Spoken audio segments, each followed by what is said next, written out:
कुंवारी लड़की की आत्मा और उसकी रहस्यमयी मौत। गांव बरोहा के चारों ओर फैले घने जंगल और खामोश सड़कों पर एक अजीब सा डर हमेशा बना रहता था। इस गांव में एक पुराना महल था जिसे लोग आत्माओं का बसेरा कहते थे। इस महल की हर दीवार से एक कहानी जुड़ी थी और हर कहानी में एक छिपा हुआ दर्द था। महल के पास से गुजरने वाले लोग अक्सर एक परछाई को महसूस करते थे, एक ठंडी हवा जो उनके रोंगटे खड़े कर देती थी। लेकिन इस महल की सबसे रहस्यमयी और खौफनाक कहानी एक कुंवारी लड़की की थी जिसकी मौत एक गहरे रहस्य में डूबी हुई थी।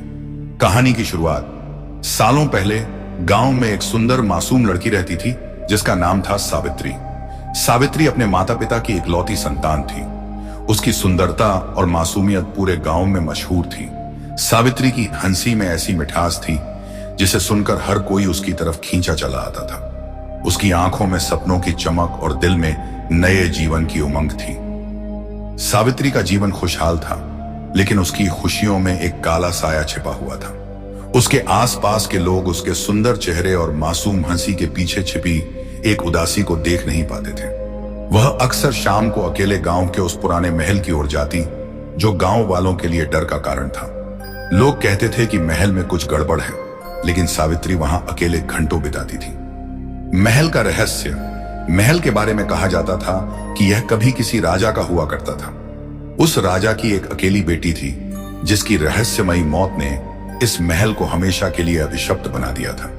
लोग कहते थे कि उस लड़की की आत्मा अब भी महल में भटकती है, लेकिन किसी ने उसे देखने की हिम्मत नहीं की। सावित्री के महल के साथ इस तरह के संबंध से गांव में कई तरह की अफवाहें फैलने लगी। सावित्री की मां उससे बार बार चेतावनी देती कि महल में न जाया करो, पर सावित्री के कानों पर जूं तक नहीं रेंगती। एक दिन लक्ष्मी ने जब उससे पूछा कि वह वहां क्यों जाती है, तो उसने मुस्कुराते हुए कहा, वह मेरी दोस्त है।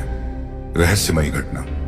एक रात सावित्री अचानक गायब हो गई। उसके माता पिता और गांव वाले उसकी खोज में जुट गए, लेकिन उसका कोई पता नहीं चला। कई दिनों की तलाश के बाद गांव के कुछ लोगों ने महल के पास के कुएं में उसका शव पाया। सावित्री की मौत ने पूरे गांव को सदमे में डाल दिया। वह लड़की जो सभी की प्यारी थी, अब एक रहस्यमयी मौत का शिकार हो चुकी थी। गांव में यह बात फैल गई कि सावित्री की मौत कोई साधारण घटना नहीं थी, बल्कि महल की आत्माओं का काम था। लोग अब महल के पास जाने से डरने लगे। भूतिया घटनाओं की शुरुआत। सावित्री की मौत के बाद महल के आसपास अजीब और डरावनी घटनाएं होने लगी। रात के समय लोगों को महल से किसी लड़की की चीखें सुनाई देती। कई लोगों ने सावित्री की परछाई को महल के पास घूमते देखा। जो भी रात के अंधेरे में उस रास्ते से गुजरता, उसे एक ठंडक महसूस होती और कभी कभी किसी अदृश्य शक्ति का स्पर्श भी महसूस होता। लोग कहते थे कि सावित्री की आत्मा अब भी उस महल में कैद है। उसकी आत्मा को शांति नहीं मिली थी और वह अपने दर्द का बदला लेना चाहती थी। गांव के कुछ बूढ़े लोग मानते थे कि सावित्री की मौत एक सामान्य दुर्घटना नहीं थी। उसके साथ कुछ बहुत बुरा हुआ था और उसकी आत्मा तभी मुक्त हो सकती थी जब उसकी मौत का रहस्य सुलझाया जाए।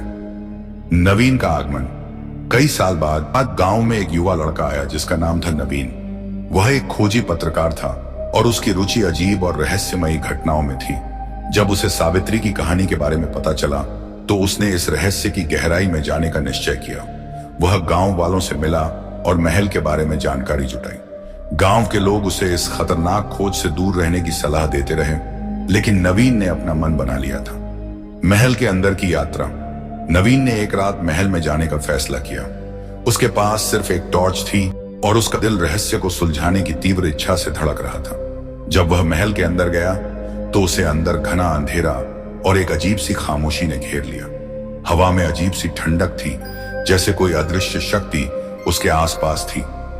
महल के अंदर हर कदम पर उसे कुछ अजीब महसूस हो रहा था। अचानक एक कमरा दिखाई दिया जिसका दरवाजा आधा खुला था।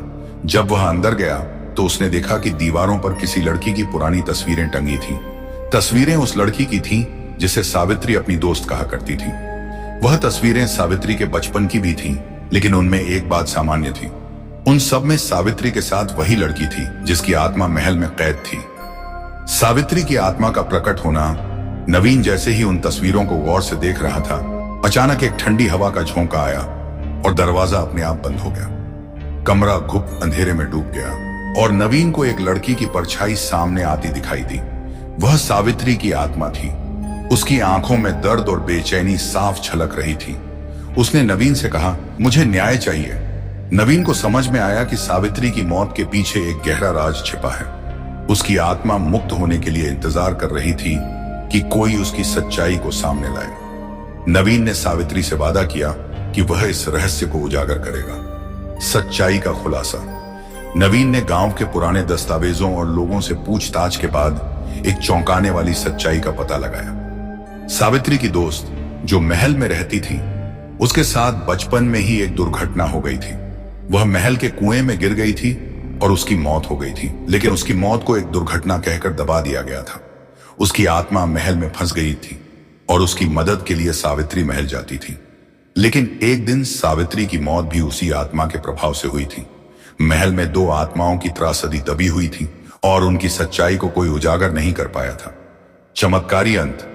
नवीन ने जब पूरी सच्चाई गांव के सामने रखी और महल के इतिहास को उजागर किया, तो सावित्री की आत्मा और उसकी दोस्त की आत्मा दोनों को शांति मिल गई। महल से जुड़ी रहस्यमयी घटनाएं अचानक बंद हो गईं। गांव वालों ने नवीन को धन्यवाद दिया और महल को हमेशा के लिए बंद कर दिया गया। सावित्री की आत्मा अंततः मुक्त हो गई और उसके साथ महल की हर गूंजती हुई चीखें भी शांत हो गईं।